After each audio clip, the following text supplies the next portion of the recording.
Now let us talk about water resources.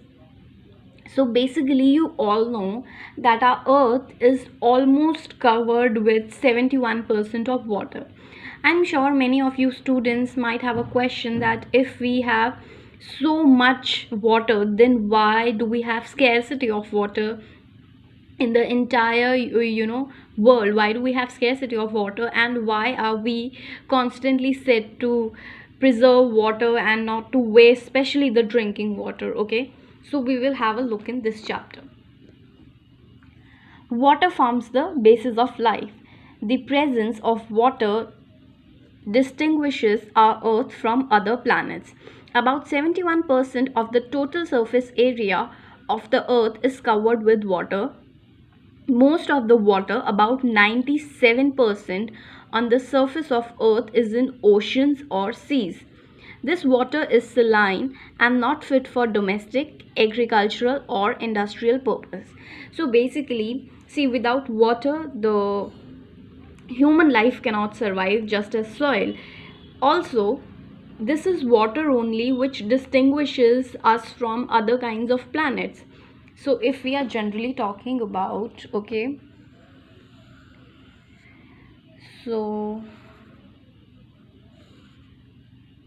you can imagine, basically, yes, you can imagine this, and 71%, okay,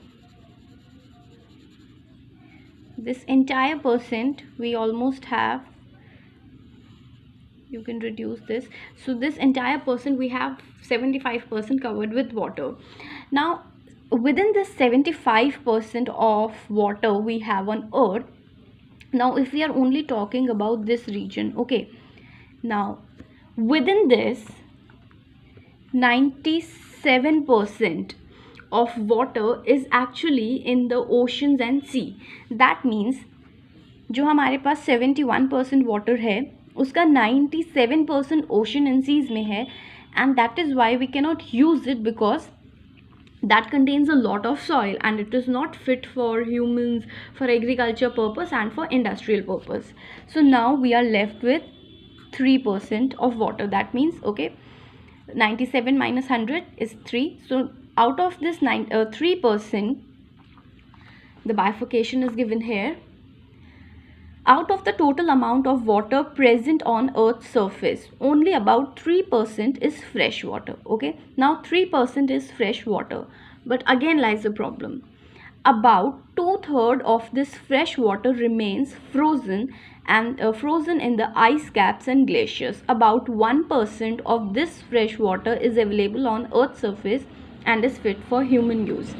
Now within this 3% also, you can say almost the 2% is there in ice caps or is in the forms of glaciers, so we cannot obviously use that water.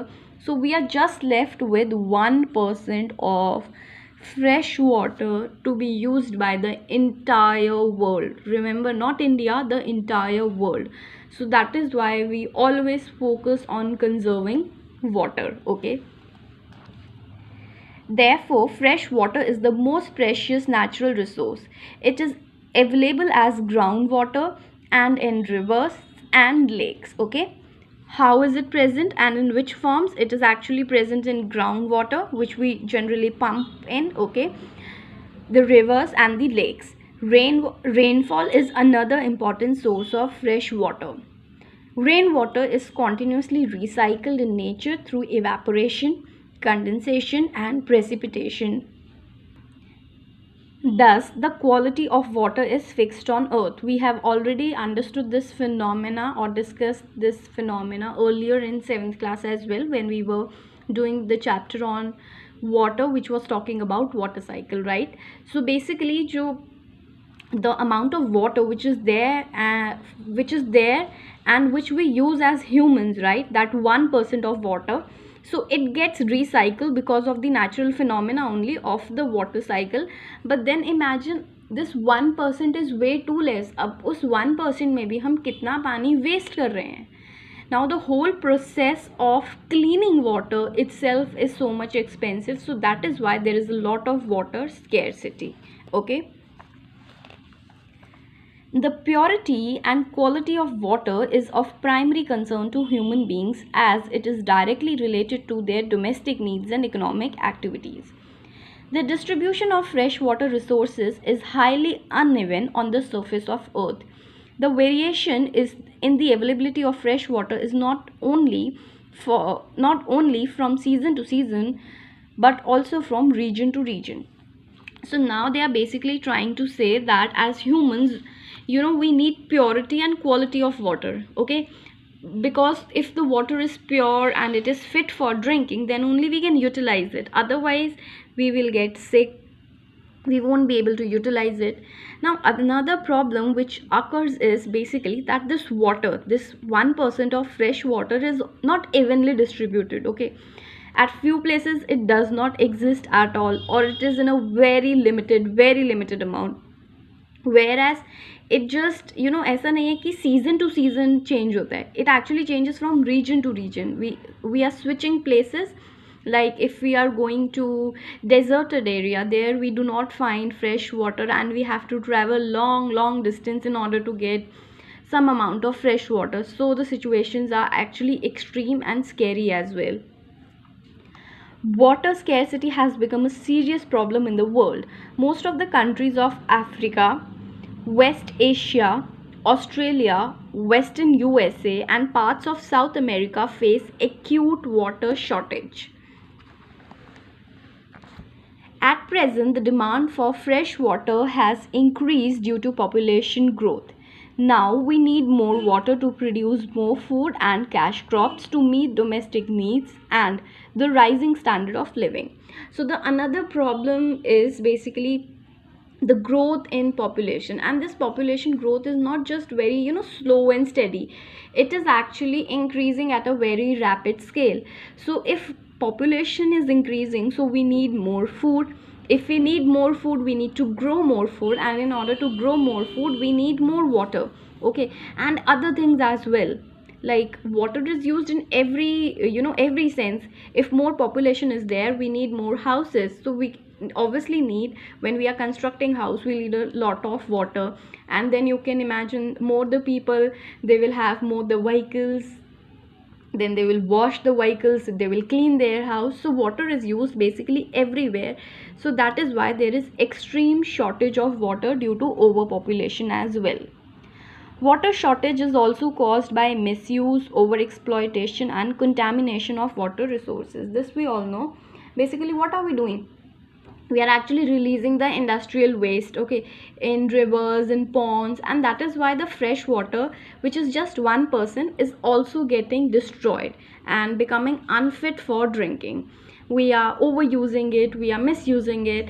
Like for example, we are taking bath in showers, we waste water, we do not recycle water. Or you can say, when we can use water for example, if we are washing vegetables, then we can throw the water, the remaining water, maybe for cleaning the floor, or maybe for putting that water as an irrigation in the nearby pots or plants we have, but we are actually wasting it. The economic factor, like the cost of supplying water to the dry regions, also lead to acute shortage of water. In some areas of Asia and Africa, women and children have to walk long distances to bring water to meet their domestic needs, which I was just giving you an example of deserted areas. Detailed information about the abundance and shortage of water resources should be made available for this planned utilization. So one thing is for sure, that we need to do planned utilization, okay? Other thing is, like for example, there is this village and there is this village, okay? So for example, this village does not has water facility at all. It is like, it has a very limited amount of water. Now we can use this village in order to give, and this village comprised of water, we can use this village to fetch water to this village. Now in order to provide water from this village to this village, the cost, जो cost लगेगी पानी पहुंचाने की, and all the system of pipeline and everything is also very expensive. So that is another factor that people are not able to reach out or are having facility of fresh water. So because of that, in some regions, the women and the children have to walk really long to get just one bucket of water. Okay, so from these conditions we can understand that how much scary situation is, and if we will not have water, the human generation cannot survive.